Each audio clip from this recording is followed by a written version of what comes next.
Zanka is anything but mediocre, and yet Jabber still came in and disrespected the hell out of him. Episode 17 of Gachiakuta dives deeper into Zanka's backstory unexpectedly because at the end of last episode, it seemed that Jabber had killed Zanka. And look, I don't understand why everyone felt the need to inform me that Zanka wasn't actually dead. Guys, I'm not a manga reader, and I feel like most people who are watching this anime are not a manga reader. So please don't spoil things. It's just nice and I feel like a respectful thing to do. So I don't understand. TikTok, Instagram, and YouTube, at least one comment on each about, oh, Zonka's not dead. Cool. Maybe it would have been nice to not know that. But anyway, diving deeper into his backstory, we got some unexpected lore about him that I was kind of caught off guard by because Zanka has been this presence of just holding himself up to a higher standard. And while that does show through in his backstory, he was a lot more angry.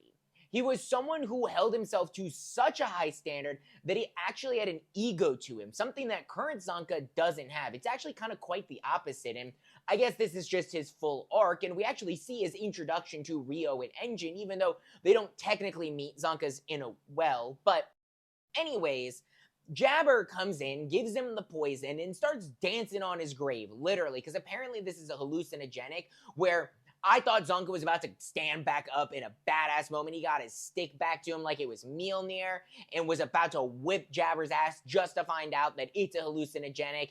And Jabber's over here Fortnite dancing on Zonka's grave. So that was just wholly disrespectful. But with the backstory of how he got his stick and Mio, who's this girl who I don't think we've met yet, but apparently was in the same academy, which, by the way, also really weird that there's like a whole academy of like samurai, like fighters that's on the ground that seems to be in its own bubble. Like the ground is way more diverse than I expected it to be. Now, we have seen some cities, but this is the most, I guess, developed out of them, which was pretty interesting. But Mio gives Zanka a run for his money and basically proves to him that, hey, look, you're not all that and you need to start realizing that. And he's already working hard, but it pushes him to work harder and think about things a little bit differently because sometimes natural talent does beat skill. It does beat training, but that doesn't mean it always has to. And that seems to be as what pushed Zonka to this current standing